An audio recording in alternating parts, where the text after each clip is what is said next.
नारायणाय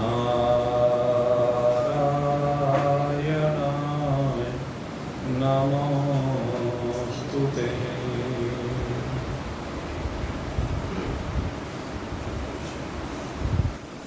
आज पुनीत पावन भावों के साथ अंतःकरण को शुद्ध करके भगवत दर्शनार्थ उपस्थित जिज्ञासु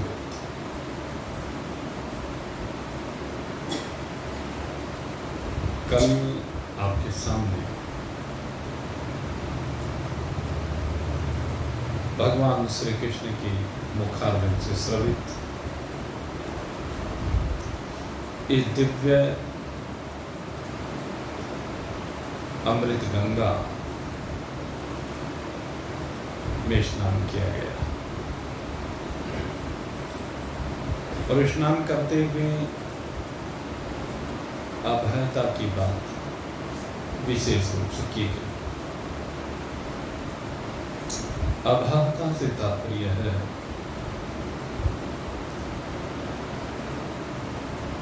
जब ये जीव किसी भी प्रकार के भय से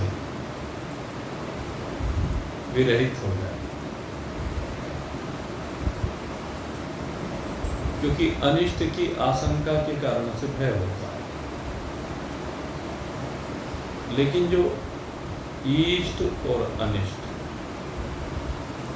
दोनों ही कल्पनाओं से बाहर निकल जाता है, तो वह अभाव पद को प्राप्त कर लेता है। फिर न इष्ट की बात रहती और न ही अनिष्ट की बात रहती, फिर तो केवल एक ब्रह्म तत्व में स्थिति होती है।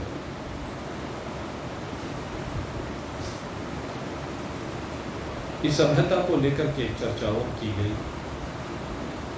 कि अभावता प्राप्त कैसे होती है। तो बताया कि जब कोई जिज्ञासु संसार से वैराग्य को प्राप्त होकर के विवेक जागृत करने के लिए किसी ब्रह्मनिष्ठ ब्रह्मविद महान पुरुष की शरण में जाता है और जाकर के महान पुरुष से प्रार्थना करता है कि ये जो जन्मने और मरने का भय बना हुआ है, इससे कैसे विमुक्त हुआ जाए।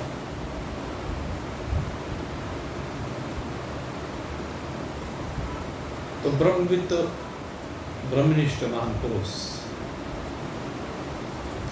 इस भय को दूर करने के लिए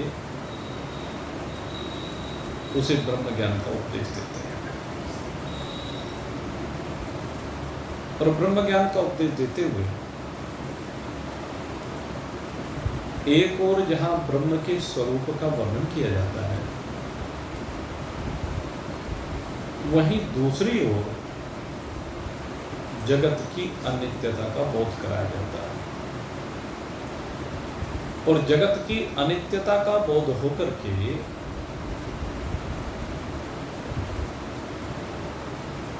ये जगत का बात कर देता है। बोध और बात बहुत अंतर है। बात का मतलब ऐसी निवृत्ति जिसमें भासे तो पदार्थ भासता तो रहे, लेकिन उसकी अनित्यता, उसकी विनाशिता हर क्षण स्पष्ट रहे, वह एक स्वप्न की भांति प्रतीत सा हो, कल्पना मात्र रह जाए, इसको बात कहते हैं। जैसे रेगिस्तान में दिखने वाला जल जब उसका रेत रूप से बोध कर लिया जाता है तो रेत रूप से बोध हो जाने के बाद जल का बाध हो जाता है, और जल का बाध होने के बाद भी रेत में दिखता तो जल ही है, लेकिन निश्चय होता है कि नहीं ये रेत है। तो ये दोनों बातें हैं, एक बोध है, एक बांध है। जब अपने स्वरूप का बोध हो जाता है तो जीव जगत और ईश्वर तीनों का बात हो जाता है। तीनों का ही बात होता है भाई। और ये तीनों जब तक शरीर का प्रारब्ध होता है तब तक ये तीनों भासते जरूर रहते हैं, लेकिन भासते मृग मरीचिका के जल की भांति है भाई, स्वप्न के संसार की भांति है भाई, कैनवस पर बने हुए चित्रों की भांति है भाई, जो वास्तव में कुछ है नहीं। किसी कपड़े पर बने हुए चित्र, उस पर पहाड़ बन गई, नदी बन गई, सूरज बन गया, लेकिन वास्तव में उस पर्दे के ऊपर, कपड़े के ऊपर क्या सूरज हो सकता है? नदी नाले हो सकते हैं, पहाड़ हो सकते हैं? असंभव है। लेकिन दिख रहे हैं, पता चल गया कि रंगों का खेल है, लेकिन दिख तो फिर भी रहे हैं ना। लेकिन देखते रहो, क्या फर्क पड़ता है? हमने समझ लिया ये तो रंग मात्र है, ये पहाड़ है ही नहीं, ये सूरज चांद सितारे हैं ही नहीं, ये नदी नाले हैं ही नहीं। तो निवृत्ति हो गई, वास्तविकता सामने आ गई कि तो पर्दा है, सूत है, इसके अलावा इसकी वास्तविकता और कुछ है ही नहीं। तो बोध होने पर बाध हो जाता है।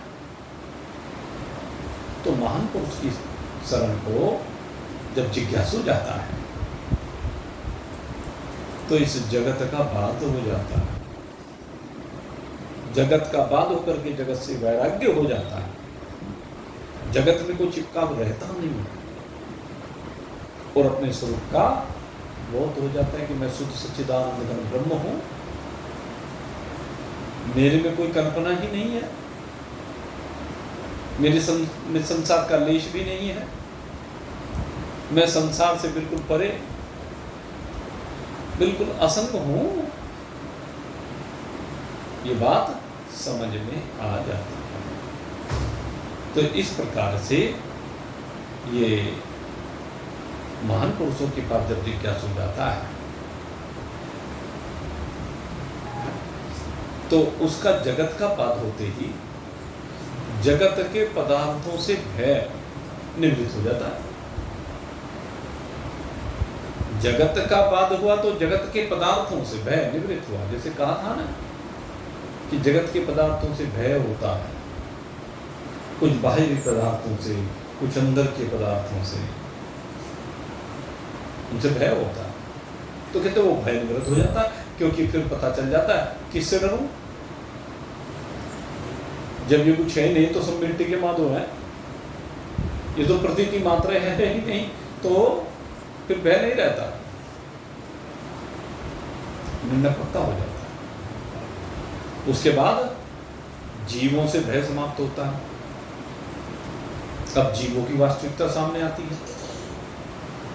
जीव भी मरग मरीचिका के जल से भिन्न नहीं है। वे जीव है, ये भी ऐसे ही रेगिस्तान में जल की भांति प्रतीत हो रहा है। कब पता चलता है? जब ये शरीर छूटता है तब पता चलता है। जीवात्मा को तब पता चलता है कि ये मिथ्या है। महान पुरुषों ने बहुत समझाने का प्रयास किया, ब्रह्म सत्यम जगन मिथ्या, जीवो ब्रह्मेव नापर है। ब्रह्म सत्य है और जगत मिथ्या है। बहुत समझाने का प्रयास किया, लेकिन समझ में कब आया? कहते जब रेलगाड़ी छूट गई तब समझ में आया कि मुझे समय पर रेलगाड़ी में बैठ जाना चाहिए था, समय पर स्टेशन पर आ जाना चाहिए था। रेलगाड़ी छूट गई, ये यात्रा परिपूर्ण हो गई। और जब जीवन की यात्रा परिपूर्ण हो गई तो यात्रा परिपूर्ण होने के बाद समझ में आया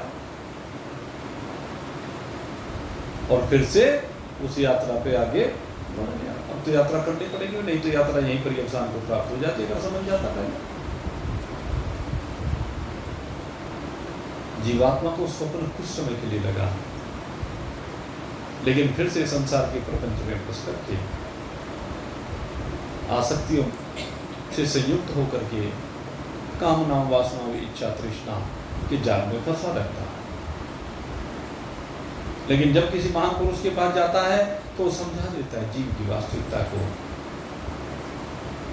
कि जीव भी जगत की बात ही पंचभूतात्मा की है भाई। ये सारे शरीर पंचभूतात्मक हैं, इसलिए जीव ने जिस शरीर को धारण कर रखा है वो भी पंचभूतात्मक है। और तो इन पंचभूतों की सीमा से परे है। पंचभूत का तो बाद हो गया, तो शरीर का बाद हो गया, पंचभूतों का बाद होते हैं, जीव पने का बाद हो जाता है। जब समझ में आ जाता है कि स्थूल शरीर, सूक्ष्म शरीर, कारण शरीर, तीनों शरीर में होने, तब इस जीवात्मा को मालूम होता है कि नहीं, ये सब तो प्रतीति है और वास्तविकता एक परमात्मा की। इस चिदाभास को जब ये भान होता है कि मेरी वास्तविकता ब्रह्म रूपी बिंब है, ये चिदाभास रूपी प्रतिबिंब मेरी वास्तविकता नहीं है, तब आंखें खुलती है। आंखें खुलती बोध हो जाता है, चिदानंद रूपः शिवोऽहं शिवः। और जब अपने स्वरूप का बोध हो जाता है तो आनंदमग्न हो जाता है, भय जाता रहता है। उसके बाद तीसरी बात ईश्वर की आती है। तीसरे ईश्वर का भय बना रहता है। ईश्वर का भय किस बात को लेकर बना रहता है? कहने पता नहीं भाई कब कौन से कर्म का फल दे दे, आदमी डरता रहता है। लेकिन जिस समय इसको मालूम हो जाता है कि कर्म तुझ में है ही नहीं, कर्म तेरे हैं ही नहीं, ये क्रियमान कर्म, ये प्रारब्ध कर्म, ये संचित कर्म, जो 3 प्रकार के कर्म कहे गए हैं, ये तीनों के तीनों कर्म आभासित हैं, प्रकृति के गुण जन्य हैं, प्रकृति के गुण ही गुणों में बरत रहे हैं। और जब गुण गुणों में बरतते हैं तो क्रिया की प्रतिक्रिया होती है। क्रिया की प्रतिक्रिया को ही तो कर्म और कर्म का फल कहा गया है। कर्म प्रधान विश्व कर राखा, जो जस करहि सो तस फल चाखा। जैसा जैसा कर्म करता है वैसा वैसा फल मिलता है, लेकिन किसको मिलता है? कहते जो कर्म का कर्ता बनता है वही भक्ता बनता है। इसलिए कर्म के कर्ता मत बनिए। कर्म का कर्ता प्रकृति है। कर्म को करने वाले 3 गुण हैं, पंचभूतों के संघात के द्वारा ये प्रकृति, त्रिगुणात्मक प्रकृति कर्मों की हेतु है, मिलने और बिछड़ने की हेतु है, बनने और बिगड़ने की हेतु है, जन्म और मृत्यु की हेतु है। और जब ये गुणों का खेल इसको स्पष्ट दिखने लगता है तो उस समय ये गुणों की सीमा से बाहर निकलना प्रारंभ हो जाता है। और जब 3 गुणों की सीमा से बाहर निकलना प्रारंभ हो जाता है तो धीरे धीरे धीरे असंगता आती चली जाती है। धीरे धीरे धीरे अग्नि प्रज्वलित होती है, धीरे धीरे धीरे अग्नि अपने चरम पर होती है, और धीरे धीरे धीरे अग्नि सब कर्मों को जला करके भस्म कर देती है। ज्ञानाग्नि दत्त कर्माणं तमाहो पंडितम बुधा। ज्ञान की अग्नि में सब कुछ जल करके भस्म हो जाता है। और जब सब कर्मों को खा जाती है ज्ञान की अग्नि, न प्रारब्ध को छोड़ती है, न क्रियमान को छोड़ती है, न संचित को छोड़ती है, तो उस समय अकेली अग्नि मात्र शेष रह जाती है। और इस अग्नि को ज्ञानाग्नि कहा जाता है। और ये ज्ञानाग्नि धीरे धीरे धीरे स्वयं भी शांत हो जाती है। और जैसे ज्ञानाग्नि शांत होती है, गुणों की सीमा से ये बाहर निकल जाता है। फिर ये गुणों का खेल भी नहीं रहता।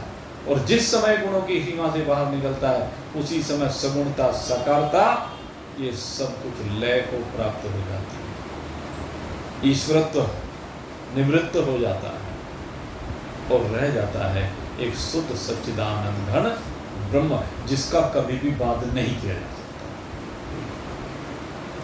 उसका बोध होता है। और जब हमें अपने स्वरूप का बोध होता है, तो उस समय न जीव रहता, न जगत रहता, न ईश्वर रहता।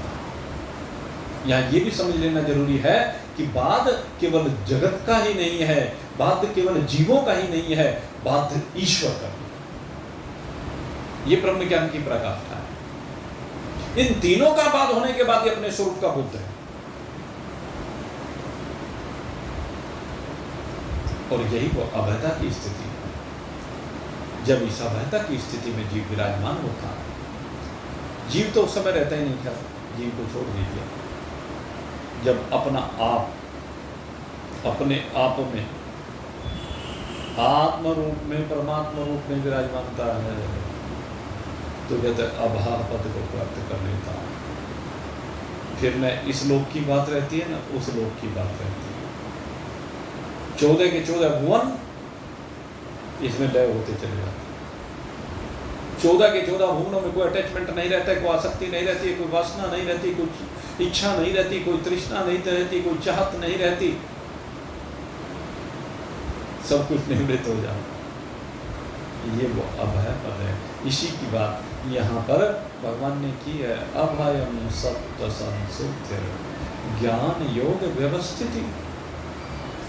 ज्ञान योग में जो स्थिति है ना, यही है वो। जब अपनी चैतन्यता के अतिरिक्त दूसरा कुछ दिखे ही नहीं। जैसे बताया ना, एक तो पर्दे पर फिल्म दिखाई दे रही है, अज्ञानी को पर्दे पर फिल्म दिखाई देती है, और ज्ञानी को पर्दा दिखाई देता है। जिज्ञासु को पर्दे पर रंगों का खेल दिखाई देता है। ये 3 दृष्टि। पहली दृष्टि अज्ञानी की दृष्टि है। अज्ञानी पर्दे पर फिल्म को देखता है और उसके साथ जुड़ता चला जाता है, उसके पात्रों के साथ जुड़ता चला जाता है। और जो जिज्ञासु होता है, वो कहता है तो रंगों का और प्रकाश का खेल हो रहा है। विभिन्न प्रकार के प्रकाश हैं, रंग हैं, और एक कह लीजिए आकाश से शब्द का प्रकटन है। वहां पर शब्द भी है, वहां पर रंग भी है, वहां पर प्रकाश भी है। तीनों चीजें, और ये तीनों चीजें मिलकर ही वहां पर फिल्म दिखा रही है। लेकिन जो जिज्ञासु होता है, वो जानता है ये सारा का सारा खेल इस लाइट साउंड इनका ही तो हो रहा है, कलर्स, और किसी का खेल नहीं है। भिन्न भिन्न प्रकार के रंगों की तरंगे किरणें पड़ती हैं और पर्दे पर फोटो दिखने लगता है। जितनी स्पीड में रील चलती है, उसी स्पीड में पात्र दौड़ता हुआ दिखाई देता है। जिज्ञासु भी समझ में आने लगता है, और जब जिज्ञासु भी समझ में आने लगता है, तो धीरे धीरे जिज्ञासु इससे असंगता को प्राप्त होता है। जीवन में वैराग्य आता है। वैराग्य के आने पर असंगता बढ़ती चली जाती है, और जिस समय पूर्णतः असंग हो जाता है इस लाइट और साउंड के गेम से, उसी समय कहता है कि मैं आत्मा हूँ, अहम आत्मा, अहम आत्मा, अहम आत्मा, मैं आत्मा हूँ, मैं आत्मा हूँ, मैं आत्मा हूँ। और फिर और आगे बढ़ता है, कहते मैं ही आत्मा नहीं हूँ, सर्व खल विदम ब्रह्म, ये सब कुछ आत्मा ही है। आत्मा के अतिरिक्त और कुछ है ही नहीं। आत्मैव केवलम सर्वम। भगवान गुरु दत्तात्रेय जी कहते हैं आत्मैव केवलम सर्वम। एक आत्मा के अलावा और कुछ है ही नहीं, केवल अकेली एक आत्मा ही विराजमान है। ये आत्म तत्व की उपलब्धि अभयता पहुंचती है। और जब ये अभय हो जाता है तो कहते हैं अभय पद को प्राप्त करने के बाद भी भाई संसार में शरीर तो रहता ही है। शरीर तो भी भासता रहता है ना। शरीर कब तक भासता है? जब तक यात्रा पूरी ना हो जाए। यद्यपि इसको शरीर कुछ नहीं लगता है, लेकिन शरीर रहता है, शरीर की प्रतीति है, शरीर स्वप्नवत है, तो स्वप्न का खेल चलता रहता है। लेकिन कहते हैं स्वप्न का जो एक खेल है ये भी कैसा हो? दानम दमश्च यज्ञश्च स्वाध्यायस्तप आर्जवम। कहते हैं ये जो स्वप्न है उसमें भी ये संपदाएं होनी चाहिए। ये क्या है? ये दैविक संपदाएं हैं। इस खेल में ये दैविक संपदाओं से संयुक्त रहना चाहिए। सबसे पहले कहा दान। दान के बारे में कल चर्चा कर चुके हैं। दान से मतलब जहां भी कोई पात्र नजर आए, जिस देश में, जिस काल में, जिस परिस्थिति में कोई पात्र ऐसा नजर आए कि उसके पास फला वस्तु का अभाव है, तो कहते हैं उसको वो वस्तु दे दी जाए। तो श्रेष्ठतम दान कहलाता है लौकिक दृष्टिकोण से। अब वो जो वस्तु दी जाती है उसके पीछे भाव क्या है? उसमें सकाम भाव है या निष्काम भाव है, या सकामता निष्कामता दोनों से परे है? ये भी विषय है। कोई वस्तु जब आपके द्वारा दी जा रही है, सकाम का मतलब है कि उसको दे करके उसके बदले में हमारे को चाहत हो। अधिकांशतः हमने देखा है भाई चाहत बनी रहती है। सम्मान की इच्छा में मारा मारा फिरता है, सम्मान की रक्षा में पापों को सिर ढोता है। सकाम परोपकार से क्या होता है? ये चाहत होती है मान सम्मान पर प्रतिष्ठा की।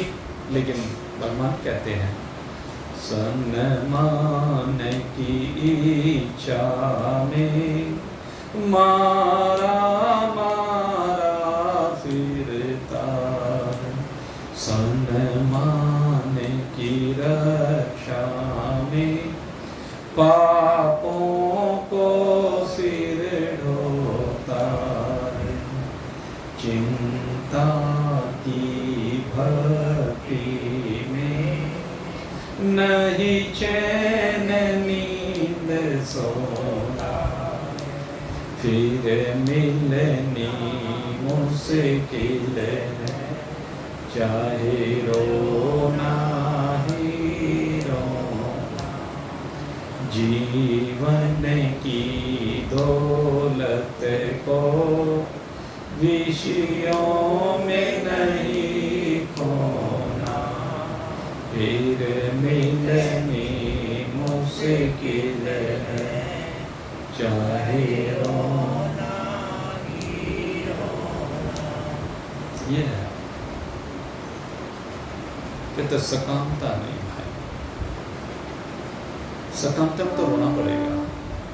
सकामता प्रारंभ में सुख देती है, लेकिन जब फल देकर के निवृत्त हो जाती है तो उसके बाद फिर से दुख जीवन में आ जाता है। क्योंकि जो भी शुभ कार्य किया गया, जो भी दान आदि दिया गया, उसने अपना फल दे दिया भाई। अब फल देने के बाद तो फिर वो पुण्य कर्म समाप्त हो गया। वो पुण्य कर्म समाप्त हो गया। और जब वो पुण्य कर्म समाप्त हो गया तो अब तो भाई जो पिछले कर्म है उनका भोग भोगना ही पड़ेगा।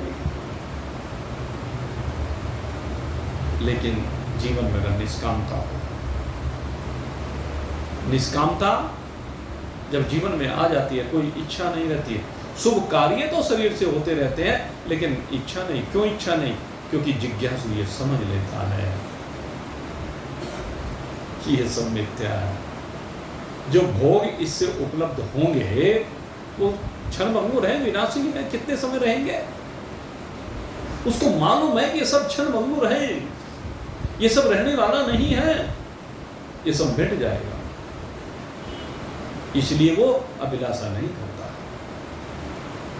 शुभ कर्म तो होता है लेकिन उसमें अपने आप को हेतु मानता ही नहीं है, उसमें प्रकृति को ही हेतु मानता है।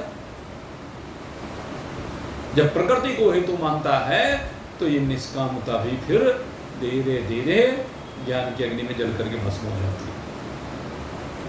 मैं निष्काम कार्य कर रहा हूँ, ये भावना ये मिट जाती है।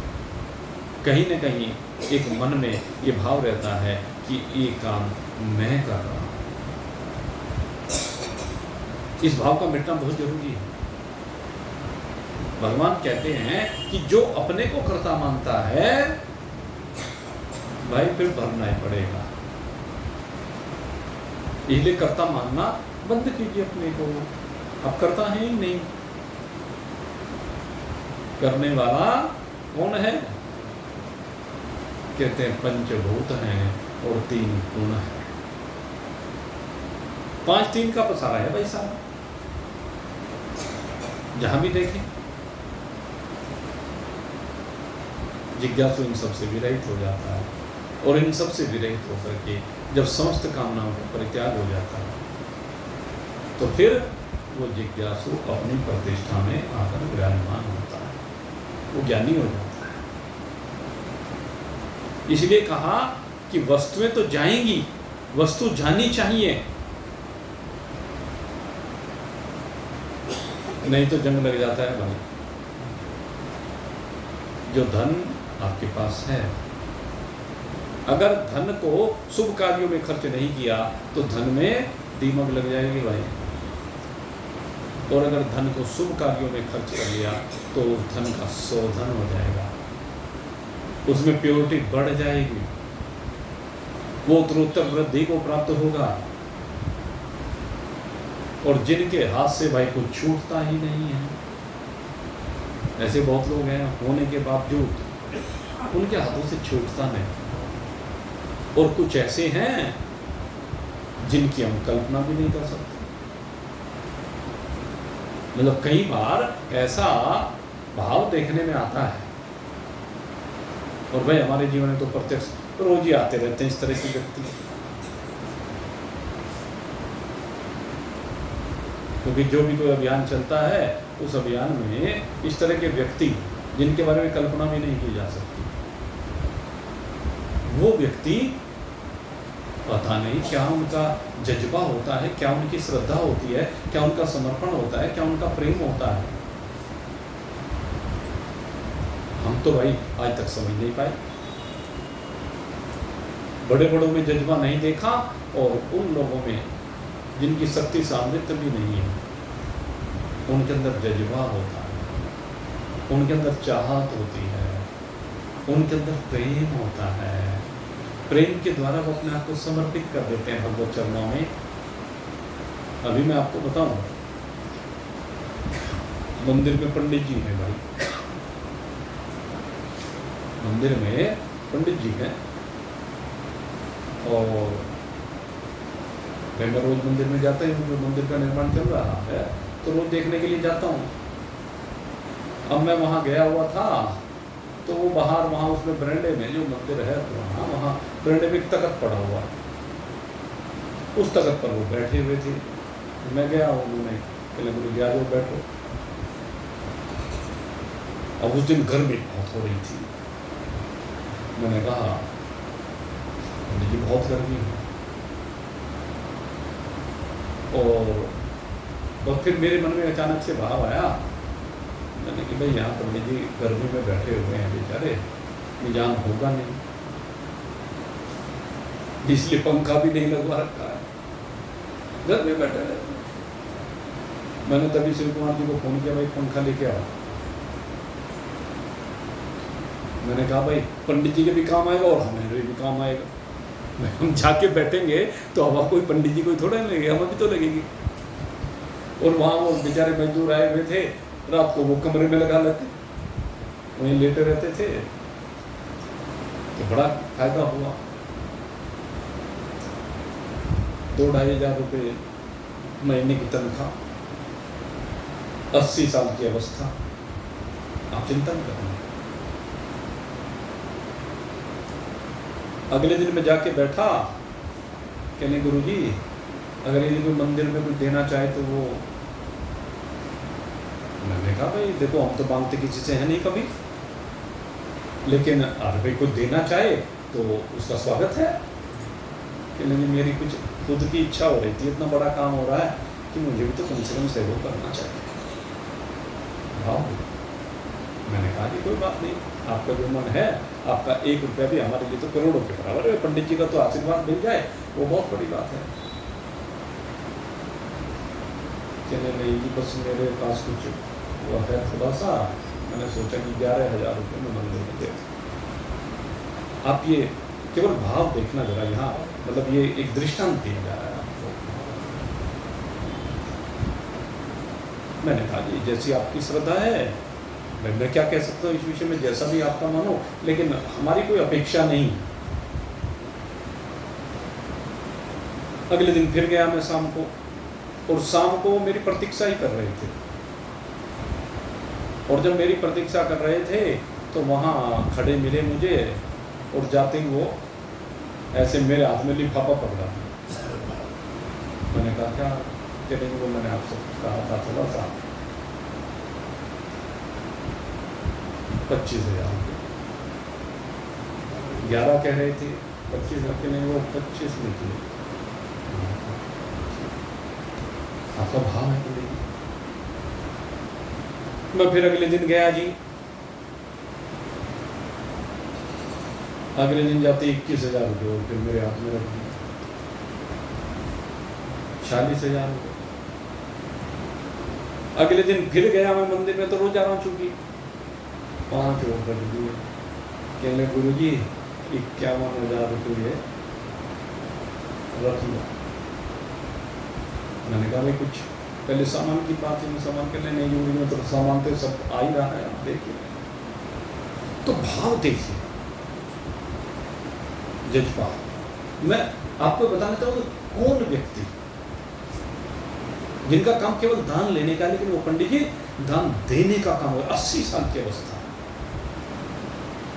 और बाद में पता चला डॉक्टर भी है वो, ऑथराइज डॉक्टर। उस समय के 80 साल पहले आप चिंतन करके देखे, BMS डॉक्टर, उस समय बहुत मान्यता हुआ करती थी। उस समय कौन मिलता था MBBS। फिर उन्होंने बताया, बड़ी अच्छी इंग्लिश बोलते हैं। और फिर अभी मुझे एक दिन कहने लगे गुरु जी मन भरा नहीं। भाव देखो, मन अभी भरा नहीं, तो मैं नाम के लिए नहीं, मुझे तो काम लग रहा है, मुझे तो भगवान दिख रहे हैं। पता नहीं जिंदगी का क्या भरोसा। 80 साल की अवस्था हो गई है, मैं इस मंदिर को पूरा होते हुए देख भी पाऊँ या ना भी देख पाऊँ, लेकिन मैं चाहता हूँ यहाँ पर भगवान आए। अरे जब ऐसे महान भाव होते हैं तो भगवान तो आएंगे, क्यों नहीं आएंगे। तो ये भावों की बात है मेरे मित्रों। भाव से ही सिद्धि की प्राप्ति होती है। भाव जिस जन में नहीं, उसकी मुझे चिंता नहीं। भाव पूरित भाव ही करता मुझे लाचार है।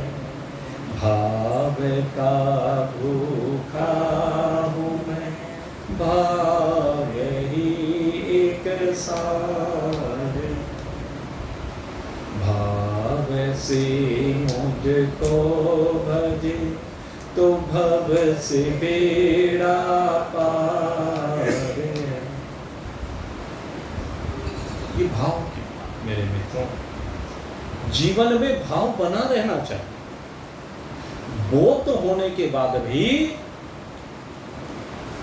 ये परमात्मा का है, परमात्मा के लिए है। शरीर परमात्मा का, धन परमात्मा का, परिवार परमात्मा का, सब कुछ परमात्मा रूप ही है। ये भाव जब बना रहता है तो सब कुछ परमात्मा को ही समर्पित हो जाता है। ब्रह्मर्पण ब्रह्मवी ब्रह्मागनो ब्रह्मणाहुतम ब्रह्मैवेति निगंतव्यम ब्रह्म कर्म समाधि।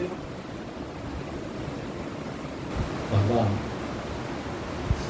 गीता जी में कह रहे हैं सब कुछ ब्रह्म ही तो है। जो यज्ञ किया जाता है, यहाँ पर यज्ञ की बात भी है ना, दानम दमश्च यज्ञश्च। यज्ञ में क्या है? वैसे तो यज्ञ को अगर यदि हम देखें तो यज्ञ में सामग्री की आहुति दी जाती है, घृत की आहुति दी जाती है, अनेक पदार्थ उसमें आहुति दी जाती है, देवताओं को तृप्त किया जाता है, देवताओं से मांगा जाता है। कहते हैं ये भी अग्निहोत्र यज्ञ होता है। लेकिन वो यज्ञ जिसमें मांग नहीं है, जिसमें संपूर्ण समर्पण है, कहते उस यज्ञ में सब कुछ ब्रह्म रूप है।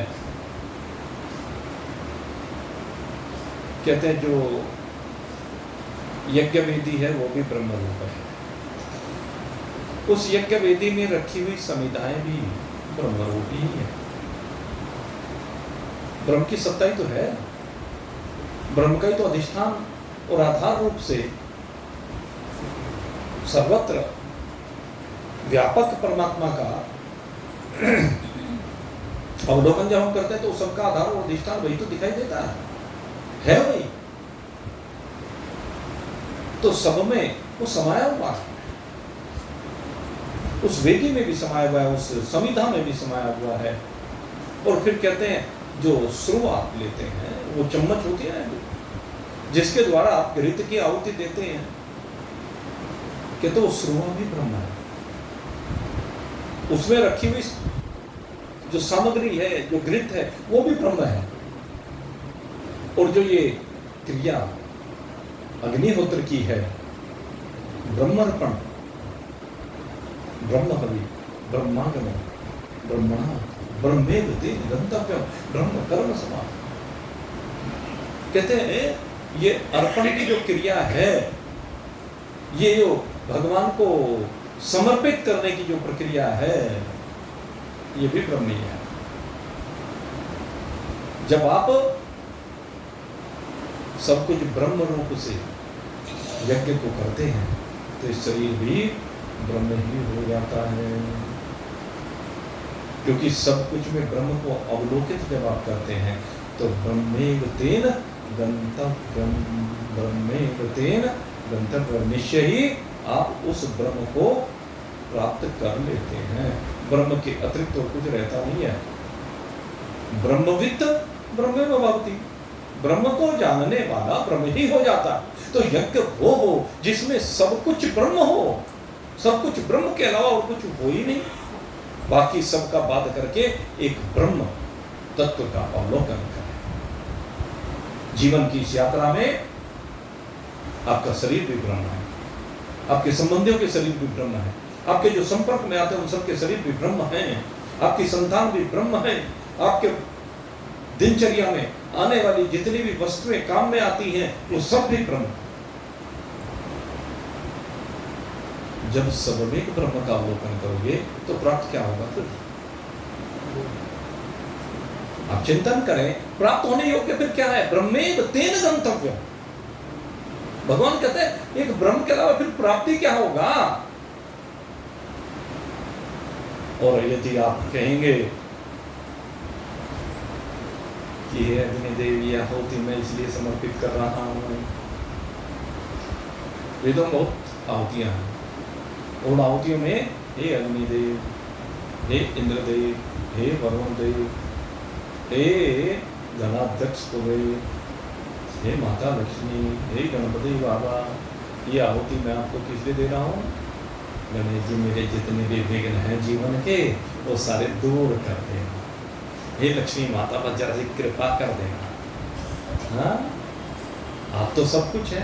अश्वदायी गोदायी धनदायी महाधनिम धनम मे युता देवी सर्व कामाश्च देहि मे पुत्र पौत्र धन धान्य मस्त कृदम जनाम भवसी माता तम करोतु मे धनम अग्नि धन सूर्यो धनम वसु धनम निद्रा बृहस्पति प्रण धनम अश्विना वेनते सोमपी तो दत्ता सोम धनस्य सोम्यो महं ददातु सोम क्रोधो नमाश्रय नरो भो न सुभामति भवन्ति कृत्योन्या भक्त्या श्री सुक्त जापीनां सती जंगे सरो देते भक्त्रासुम धन्यवाद सो भगवती वल्लभे मनो के तिपन भूति के प्रसिद्ध महाम विष्णुवती क्षमा देवी माधवी माधव प्रिया लक्ष्मी प्रिय सखी भूमि नमाम्य च वल्लभान् महालक्ष्मी च विद्महे विष्णु पत्नी च धीमहि तन्नो लक्ष्मी प्रचोदयात्। अब लक्ष्मी जी की उपासना करते हैं बहुत जम करके, बस लक्ष्मी जी कृपा करना जरा घर में खजाने में भरी रहे। जब इस भाव से आहुति दी जाती है लक्ष्मी जी आ जाती है। भाई शक्ति मांगी जाती है, शक्ति आ जाती है। धन मांगा जाता है, धन आ जाता है। मान सम्मान मांगा जाता है तो मान सम्मान आ जाता है। जो मांगोगे सो मिल जाता है यज्ञ से, क्योंकि यज्ञ वो श्रेष्ठतम कर्म है। यज्ञ वह श्रेष्ठतम कर्म है जो शुभ भावना के साथ किया जाए तो वो निश्चय ही फलदायी होता है। राजा दशरथ को पुत्र चाहिए था तो पुत्रेष्टि यज्ञ कर लिया भाई। जिन राजाओं को सम्मान चाहिए था, चक्रवर्ती सम्राट बनना होता है तो अश्वमेध यज्ञ करते हैं, राजसूय यज्ञ करते हैं, वो सब हो जाता है। लेकिन ये सब क्षणभंगुर है, ये सब विनाशी है। कहाँ चले गए राजे महाराजे जिन्होंने अश्वमेध यज्ञ किया? आप नाम भी नहीं ले सकते। कितनों ने अश्वमेध यज्ञ किया? कितनों के याद है? 2-4 के याद होंगे। भगवान श्री राम का अश्वमेध यज्ञ याद होगा, महाराज दिलीप का हो सकता है याद हो पाए, क्योंकि वो अनेक बार आपको कथाएं सुनाई जा चुकी हैं। राजा सगर का हो सकता है। चिंतन करो कितने याद है, न जाने कितने राजे महाराजे हुए, कितनों ने इसमें यज्ञ किया, लेकिन ना वो राजा महाराजा याद रहे, ना उनका फल अविनाशी हुआ, नित्य हुआ, सब विनाश को प्राप्त हो गए। क्योंकि सिद्धांत ये कुछ ही मांग लीजिए भाई, जब ब्रह्मा जी के लोक तक का लोक भी विनाशी है तो फिर सांसारिक वस्तुओं की तो बात ही क्या करें।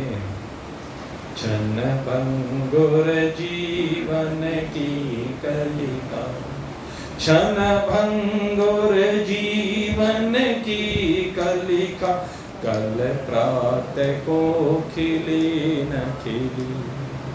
क्षण भंगुर जीवन की कलिका, कल प्रातः को खिली न खिली। मल्याचल की शुचि शीतल, मंद सुगंध समीर मिली न मिली। कलिकाल कुठार लिए फिरता, तन नाम्र से चोट झिली न झिली। तन नाम्र से चोट झिली न झिली। जप ले हरि नाम हरि रसना, जप ले हरि नाम हरि रसना। अंत समय में ही नहीं, अंत समय में ही नहीं। जप ले भाई, क्या मैं ब्रह्म हूँ, ये जपना है। अगर ये जप लिया ना तो यही हो जाएगा। भगवान कह रहे हैं ऐसा ब्रह्मेत्यं करते, जपना है तो ब्रह्म को जप। ब्रह्म ने व्यापक, ब्रह्म ने आधार अधिष्ठान, ब्रह्म ने सत्य, ब्रह्म ने चैतन्यता, ब्रह्म ने ज्ञान स्वरूपता, ब्रह्म ने प्रकाशक, ब्रह्म ने आनंद, ब्रह्म ने घन, ब्रह्म ने निर्गुण निराकार अविनाशी शुद्ध चैतन्य। ब्रह्म ही केवल केवल तत्व।